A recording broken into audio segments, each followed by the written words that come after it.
오늘은 승리, 하나님이 편드시면 이긴다는 주제로 하나님의 말씀 나눌까 합니다. 승리는 어떻게 주어진다고요? 하나님이 편드시면 승리하게 된다는 거죠. 우리에게 잘 알려진 코바디스라는 작품을 쓴 작가 센키비치가 쓴 단편 가운데 등대지기라는 단편이 있습니다. 어느 날 폴란드 출신의 한 노인이 파나마 운하 근처에서 새로운 등대지기로 일을 하게 되었습니다. 그동안 여기저기 떠돌아다니면서 그가 삶을 살았기 때문이죠. 그는 군생활도 하고 선원이 되어 배를 타고 이곳저곳 많은 곳을 방황하면서 정처 없이 삶을 살다 보니까 마음이 지쳤던 거예요. 이제 나이도 들고 힘도 좀 딸리고 이제는 한 곳을 정해서 자리를 잡고 조용히 그곳에 살다가 죽어야 되겠다는 마음을 갖게 되었던 거죠. 그래서 그는 등대지기가 되었습니다. 아침에 일어나 저녁이 되어지면 등대불을 켜고 갈매기를 벗삼아 바다를 지켜보고 지나가는 배들을 지켜보면서 단조로운 일상을 그냥 하루하루 삶을 살았습니다. 그런 삶이 점차로 몸에 익어가고 익숙해지기 시작했어요. 그런 삶을 사는 것에 자신도 만족하기 시작했습니다. 나는 이렇게 살다 죽게 되겠지라는 생각을 하게 되었는데 어느 날 자기에게 소포가 하나가 왔어요. 소포를 풀러보고 열어보니까 거기에 책 한 권이 있어요. 책을 자세히 보니까 폴란드어로 된 시집이었던 겁니다. 그는 그 시를 그날부터 열어서 보기 시작했어요.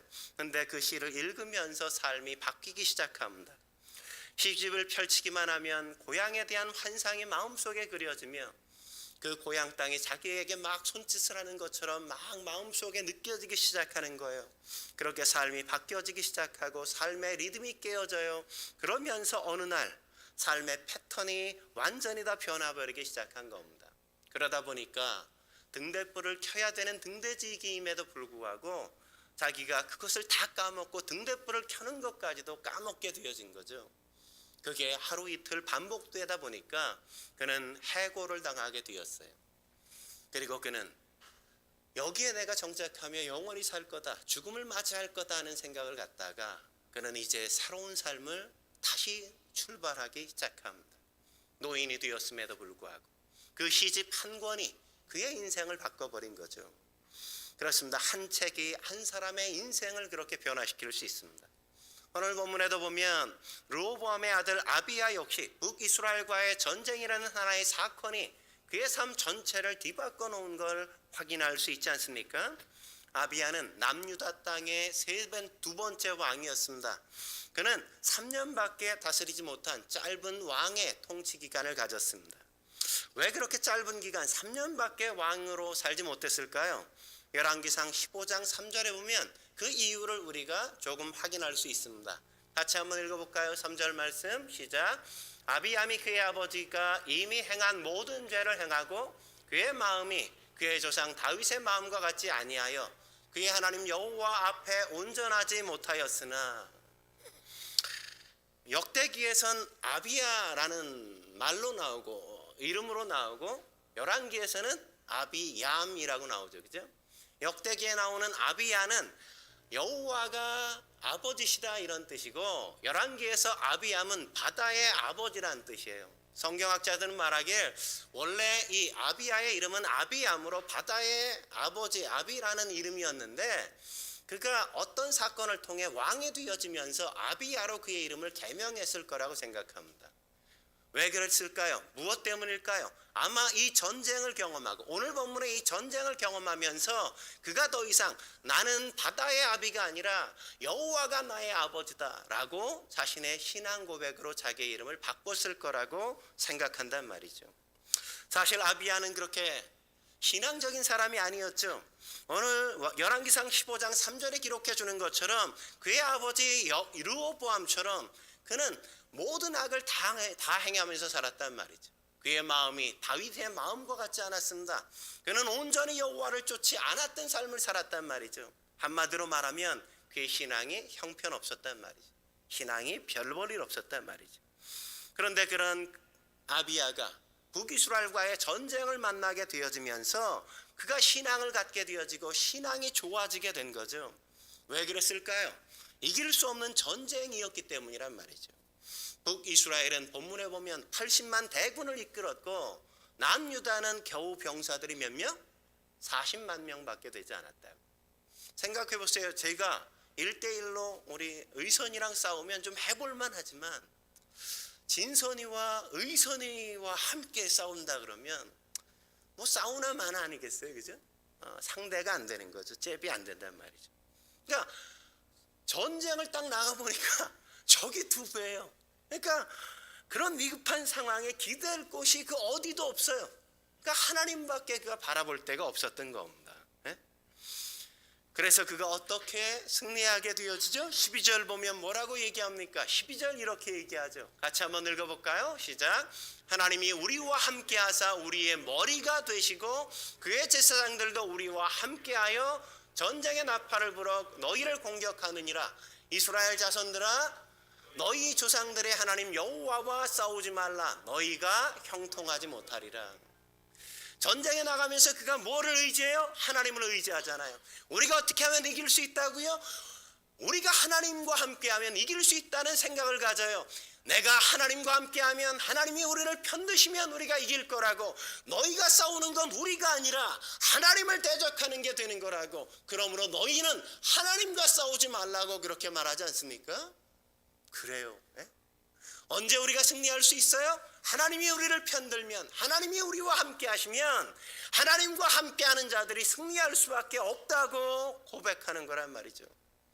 대단히 신앙이 좋아지지 않습니까? 네. 우리도 마찬가지예요. 우리가 언제 승리할 수 있습니까? 언제 이길 수 있어요? 언제 당당하게 삶을 살아갈 수 있습니까? 하나님께서 나와 함께 하신다는 사실을 알 때 사람들이 두렵지 않아요. 환경이 무섭지 않습니다. 하나님께서 나와 함께 하시기에 내가 넉넉히 이길 거라는 사실을 확신하기 때문이란 말이죠.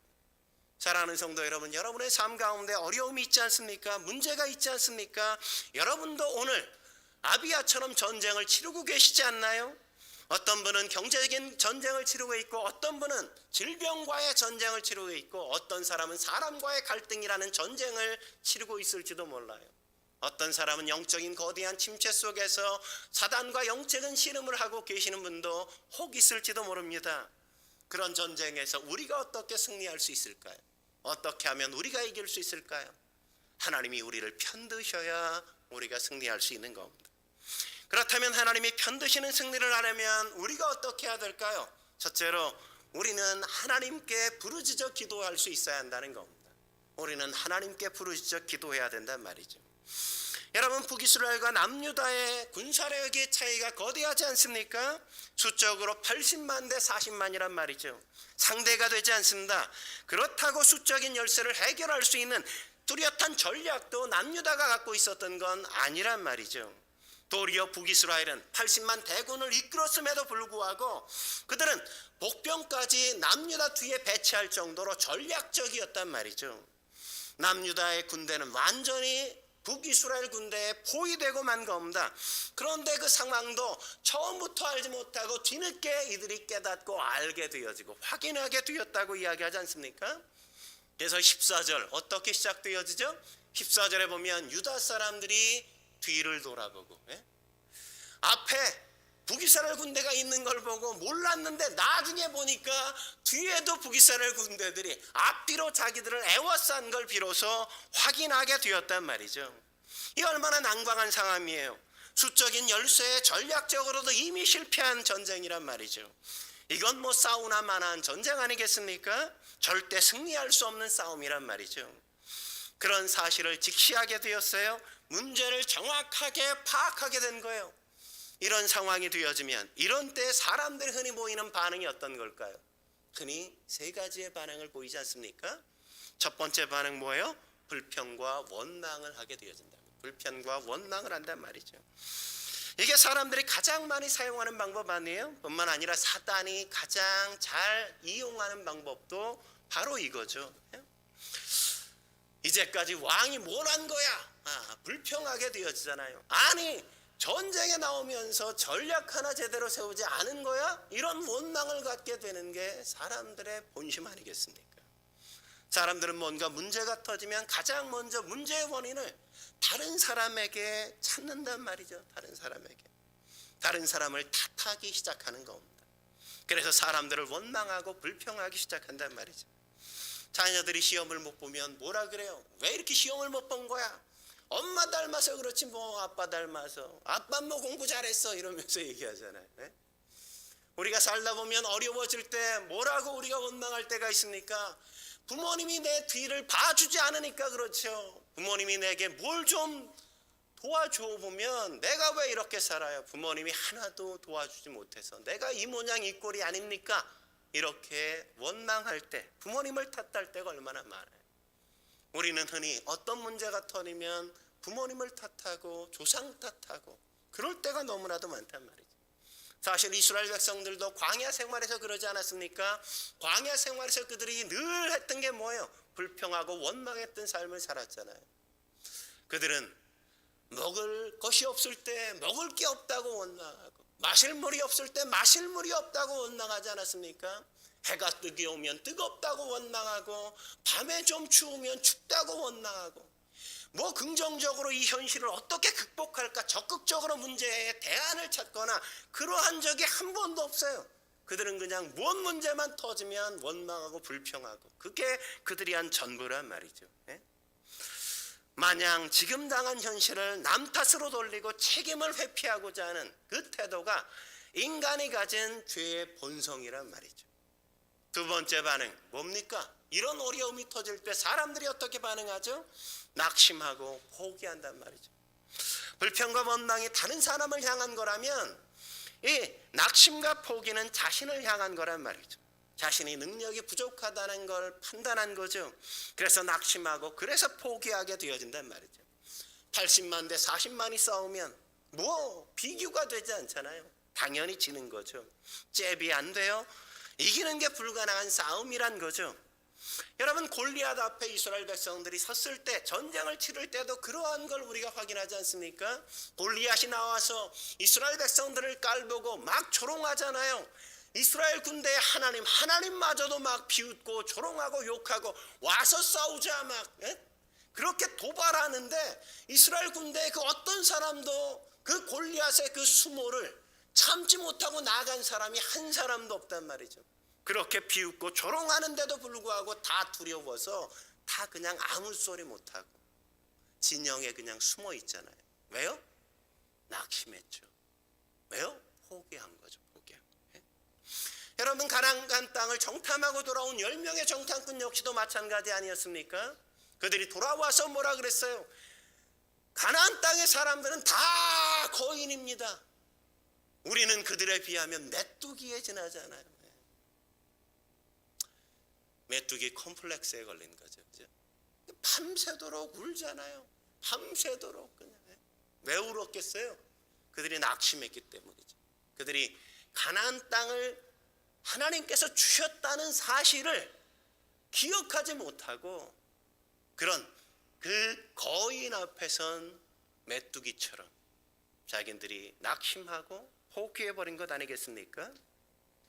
저도 가끔 그런 한계를 경험할 때가 있단 말이죠. 하나님을 바라보지 않으면, 하나님이 내 눈에서 사라지는 순간 저의 마음속에도 그런 마음이 들 때가 참 많아요.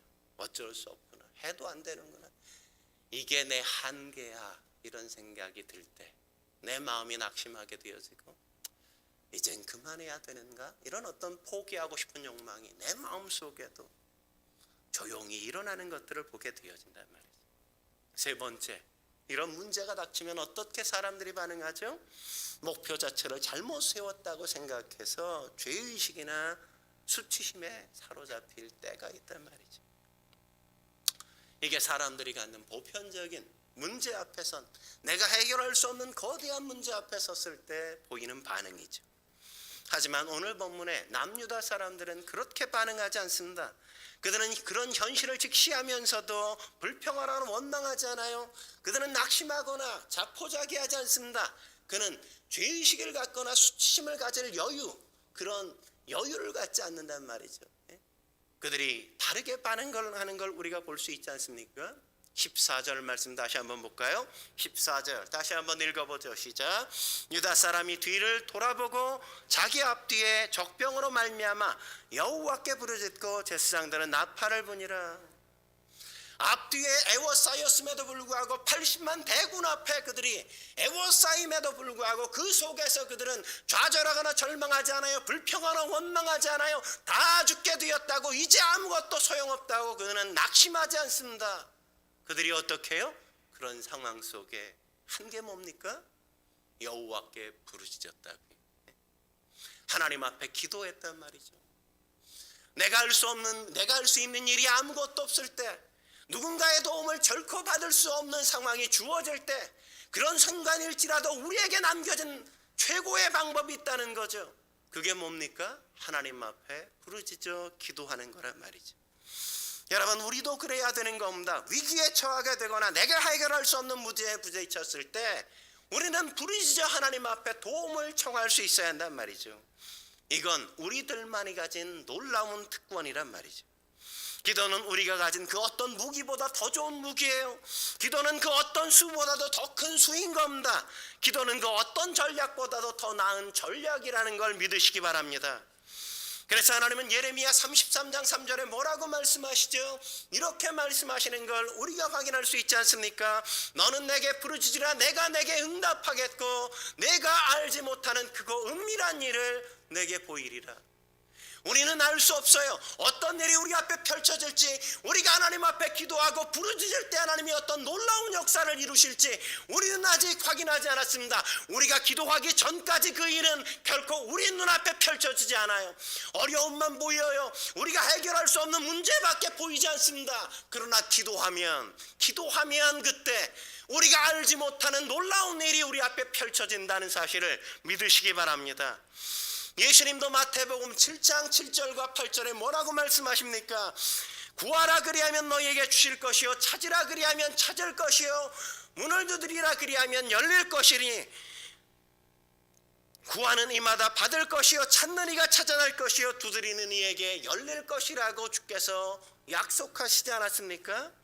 그러므로 사랑하는 성도 여러분, 위기에 처하거나 감당할 수 없는 문제를 만날 때 우리가 할 수 있는 최선의 방법, 우리가 최고의 방법은 바로 기도하는 것이라는 사실을 놓치지 마십시오. 여러분, 한나를 보십시오. 한나가 어땠습니까? 그는 자녀를 낳지 못했습니다. 아이를 낳을 수 없는 그 절망적인 환경 속에서 그는 하나님의 성전에 나가 기도하지 않습니까? 그러자 그는 사무엘을 낳게 되어지고 자녀를 낳으면서 행복한 인생을 다시금 시작할 수 있지 않았어요? 여러분, 우리가 앞으로 살펴보겠지만 히스기야 왕 역시도 마찬가지 아니었습니까? 너는 죽을 거야 라는 사형 선고를 받고도 그는 하나님 앞에 나아가서 울면서 기도하잖아요. 그러자 그는 15년 동안이나 더 인생을 연장받는 기적을 맛보게 되어지죠. 가나안 땅에 들어가기 위해 광야에 나왔던 이스라엘 백성 역시도 마찬가지죠. 홍해가 그들 앞을 가로막았을 때 그들은 하나님 앞에 두 손을 들고 기도하자 하나님께서 홍해를 갈라주시잖아요. 하나님께는 불가능이 없으십니다. 하나님께는 모든 것들이 가능하단 말이죠. 우리가 할 수 있는 놀라운 특권, 그것은 기도하는 겁니다. 하나님께서 뭐라고 말씀하십니까? 때를 따라 돕는 분이라고 하나님은 그렇게 말씀하잖아요. 우리가 해야 될 가장 중요한 일, 우리가 할 수 있는 최고의 일은 우리가 은혜의 보좌 앞에 담대히 나아가 기도하는 거란 말이죠. 예수님도 그래서 요한복음 14장 14절에 뭐라고 말씀하십니까? 내 이름으로 무엇인지 내게 구하면 내가 시행하리라. 어떻게 해야 시행하세요? 하나님이? 구해야 시행하시는 거예요. 구해야. 우리가 가장 못하는 게 구하지 않는 거예요. 우리가 가장 멍청하게 사는 게 구하지 않는 삶이라.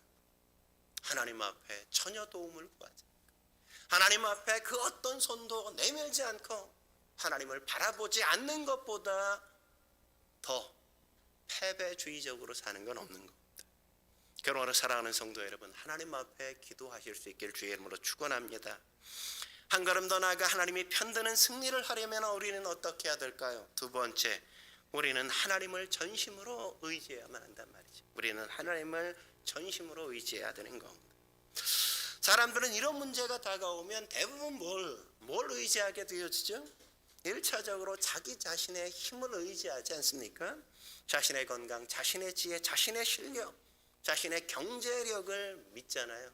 의지하게 되잖아요. 하지만 그래도 안 되면 어떻게 하죠? 외부의 힘을 의지하게 되어지죠. 그죠? 다른 사람의 지혜, 다른 사람의 경제력, 다른 사람의 실력, 능력 이런 것들을 바라보고 도움을 청하게 되어지죠. 그러나 그래도 안 될 때가 있지 않습니까? 그러면 어떻게 하죠?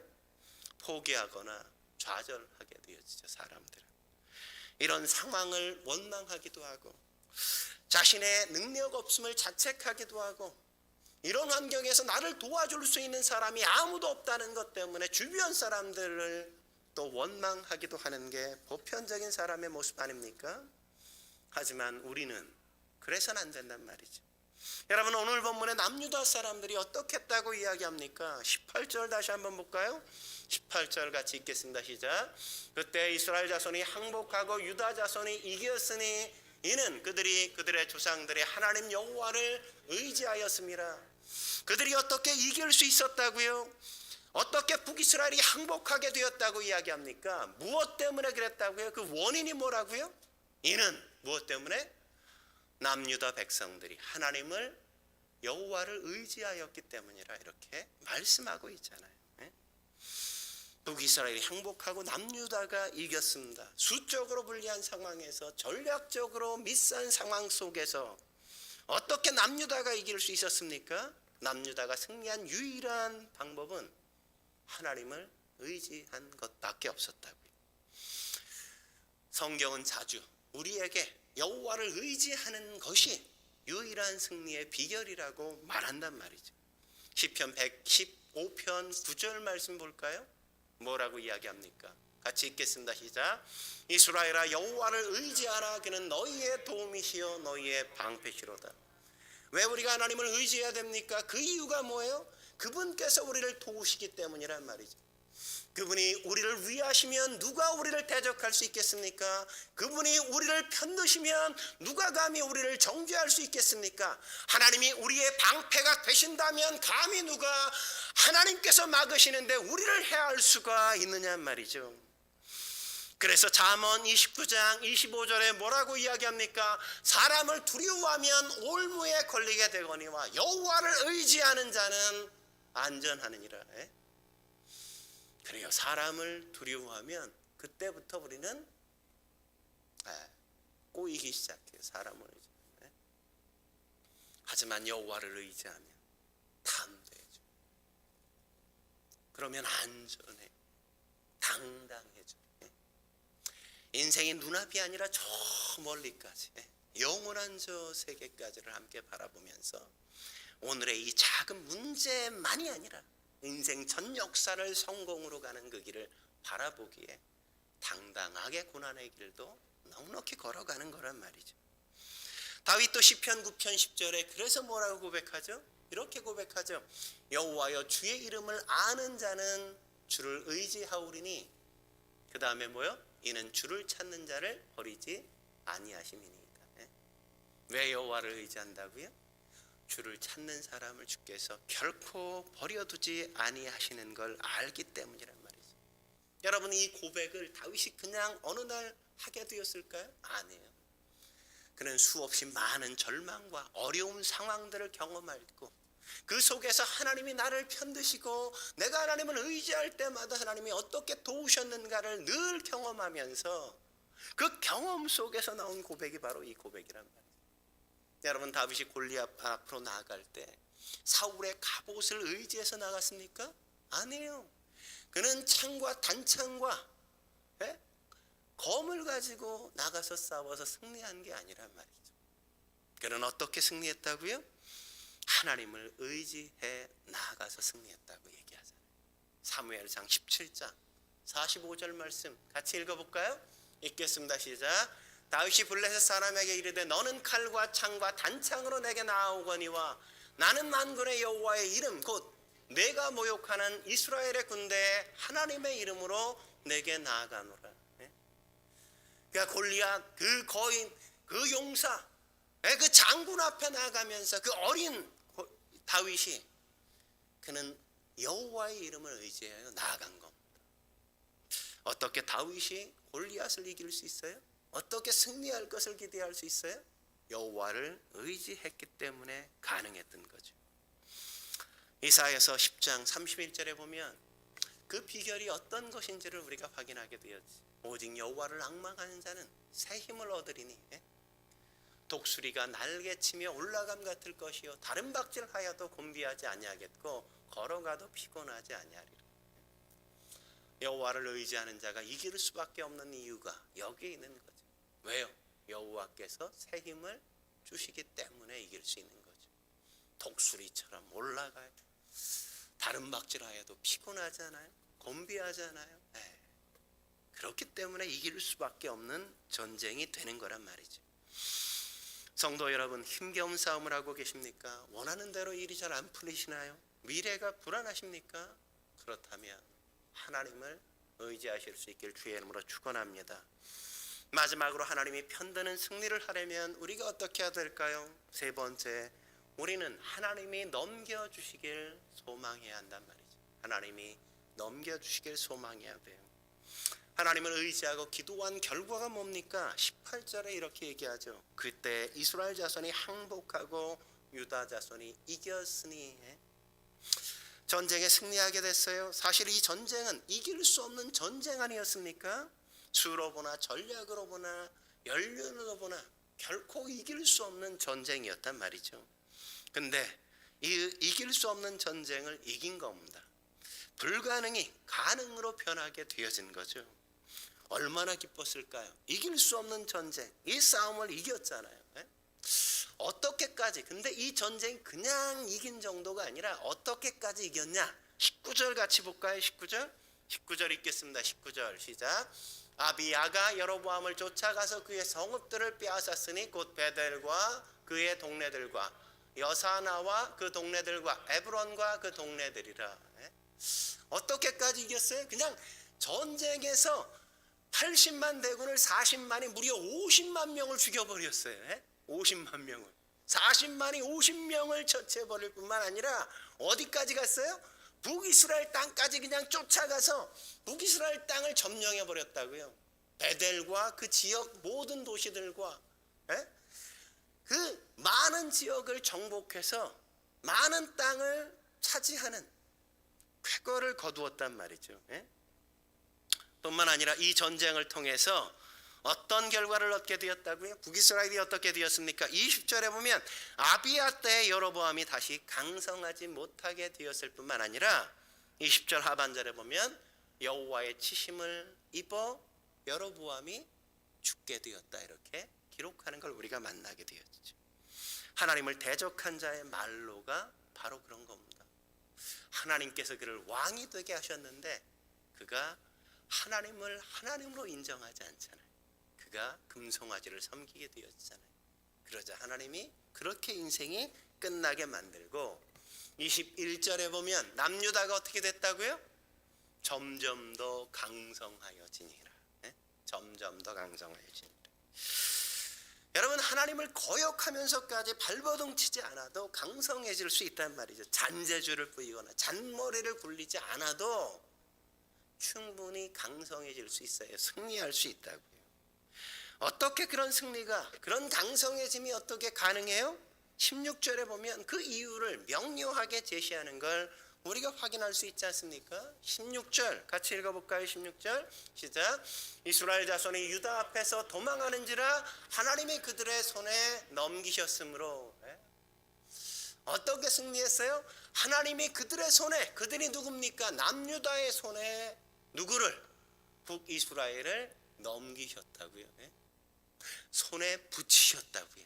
야, 이거 그냥 너 가져. 그러니까 어떻게 돼요? 북이스라엘이 아무리 힘을 써도 아무리 애를 써도 이길 수가 없어요. 수가 많아도 아무리 좋은 전략을 짜도 그런 게 아무 소용이 없단 말이죠. 아무 소용이. 여러분, 우리가 그렇지 않습니까? 삶이 마찬가지잖아요. 인간이 뭐 대단한 힘을 갖고 대단한 능력을 가진 것 같아도 하나님 앞에선 그게 얼마나 미미하고 보잘것 없습니까? 여러분, 개미들이 기발한 아이디어를 가져서 그냥 몇 날을 집을 막 만들고 세운다고 해도 사람이 그냥 몇 삽 가서 뜯으면 어느 하루 아침에 그냥 다 개미 집은 끝나는 거 아니에요? 우리 애들이 주일마다 공원에 가서 그거 자주 했잖아요. 예? 가가지고 개미집 우리 하율이 특히 개미 잡는 거 엄청 좋아해서 가가지고 이 개미집을 거의 뭐 폭파시키고 우리 경훈이 막 재영이가 가지고 개미를 막 잡고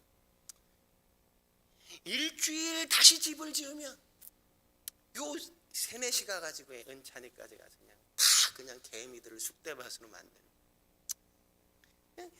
한 번 장난이 그런단 말이죠. 아무리 인간이 지혜를 모아서 바벨탑을 쌓아도 하나님이 하루아침에 언어를 흩어버리니까 그냥 바벨탑이 아무 소용이 없단 말이죠. 노아 홍수가 그러하지 않았습니까?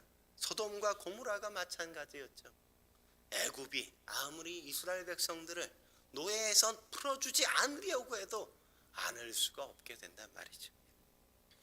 여러분, 지난해 얼마나 많은 폭우가 쏟아졌어요. 인간이 세운 모든 도시가 하루아침에 끝난단 말이죠. 코로나19가 그냥 터져버리니까 거의 뭐 이 자연재해가 재난이 인간의 삶을 완전히 뒤바꿔 놓지 않습니까? 지난주인가 이번 주에 뉴스를 들으니까 이 아이들이 1년 학교를 가지 않은 이 비용이 얼마나 거대한 손실인가. 앞으로가 아니라 1년 딱 학교 안 보낸 게 전 세계적으로 1년 작년 안에 안 보낸 게 수천 조의 손실을 가져온다고 온 거라고 얘기해요. 앞으로 수업을 그렇게 진행할 거는 빼고 지난 한 해 그게 수천 조 원의 손실을 이미 냈다고 이야기한다고요. 한 번 그 아이들 교육만 그렇다는 거예요. 교육 안 받은 것만 아이들의 지능이 떨어지고 아이들의 사회성이 떨어지고 이 모든 게 앞으로 수천 조 원의 손실을 이미 내고 말았다는 겁니다. 인간이 대단한 것 같죠. 엄청난 것 같죠. 그래서 교만하고 그래서 허영을 부리고 근데 아무것도 아니라고요. 이게 아무것도. 그래서 시편 2편 4절에 뭐라고 얘기하죠? 하늘에 계신 이가 웃으시며 주께서 그들을 비웃으시리로다. 인간의 교만을 떨고 허영을 부릴 때 하나님이 나 참 어이가 없어서 나 참 한심해서 그런다고요. 하나님은 그렇게 교만하고 허영을 부리는 자를 비웃으세요. 그러므로 교만하면 안 됩니다. 남보다 조금 더 힘을 가졌다고, 남보다 조금 더 경제력을 가졌다고, 남보다 조금 더 배웠다고, 남보다 조금 더 지금 잘 나가고 있는 것 같다고, 남보다 지금 내가 건강한 것 같고 젊다고 그런 교만함, 자만심 그런 것들을 가지면 안 된단 말이죠. 잠언 16장 18절은 뭐라고 얘기합니까? 교만은 패망의 선봉이요 거만한 마음은 넘어짐의 앞잡이라고 이야기하지 않습니까? 뭐든지 어떤 것이든지 먼저 하나님이 허락하시지 않으면 결코 우리의 손에 들려지지 않는 거라는 걸 놓치지 마십시오. 사업도 하나님이 허락하셔야 우리가 풀낼 수 있는 것이고 승진도 하나님이 허락하셔야 가능한 게 되는 것이죠. 재물도 하나님이 내게 주셔야만 우리가 애써 노력해 그 재물을 얻게 되는 겁니다.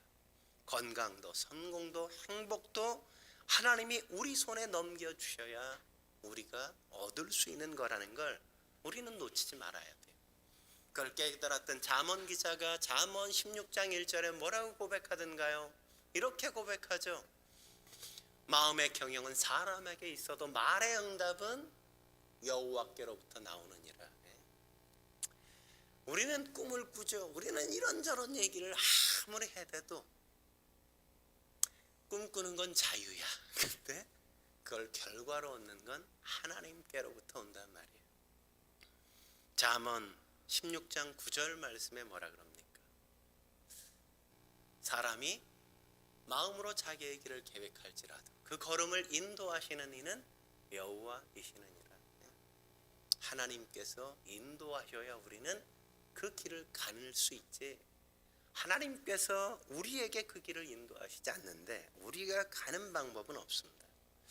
오늘 본문 15절도 그걸 우리에게 다시금 확인시켜 주지 않습니까? 유다 사람이 소리 지름에 유다 사람이 소리를 지를 때 어떤 일이 나타나요? 하나님이 여로보암과 온 이스라엘을 아비야와 유다 앞에서 치시니 하나님이 치신다고요. 하나님이 언제 치셔요? 근데 하나님을 의지하고 기도할 때 하나님이 치신다고요. 그러므로 내 힘으로 안 된다고 절망하지 마십시오. 넘어야 할 산이 너무 높다고, 건너야 할 강이 너무 넓다고 자포자기하지 마십시오. 아무리 크고 아무리 넓고 아무리 높아도 하나님이 우리의 손에 붙이시면, 넘기시면 그게 우리의 것이 되는 겁니다. 중요한 건 우리가 하나님을 의지하고 기도하는 거란 말이죠. 기도하는 그 시간은 하나님이 우리를 위하여 싸우시는 시간인 겁니다. 기도하지 않으면 하나님은 일하시지 않는다고. 기도해야 하나님이 일하시고 역사하시는 겁니다. 오늘 남유다는 그 놀라운 역사를 맛봤습니다. 그래서 승리했단 말이죠. 하나님이 편드시는 역사를 경험했던 겁니다. 저와 여러분도 이 어려운 시기, 이 고난과 역경 앞에서 하나님이 그렇게 편들어 주시는 걸 맛볼 수 있길 주의 이름으로 축원합니다. 함께 기도하시겠습니다. 거룩하신 하나님 아버지, 오늘도 주님 앞에 함께 나와 엎드려 예배케 하시니 감사합니다. 이 어려운 상황과 삶의 환경 속에 우리가 의지하고 우리가 바라보고 우리가 소망할 수 있는 분, 그분이 오직 여호와시라는 사실을 우리가 결코 놓치지 않게 주여 도와주사 하나님을 의지하게 하시고 하나님 앞에 무릎 꿇어 기도하게 하시며 두 팔을 들어 모세처럼 하나님 앞에 크게 기도함으로 하나님의 거룩한 능력과 역사를 맛봐 아말렉을 물리치시며 북이스라엘을 정복하는 놀라운 역사를 경험케 하시는 주님의 역사를 맛보게 주여 도와 주옵소서. 오늘도 함께 하신 주님께 감사를 드리며 예수님의 이름으로 기도드립니다. 아멘. 우리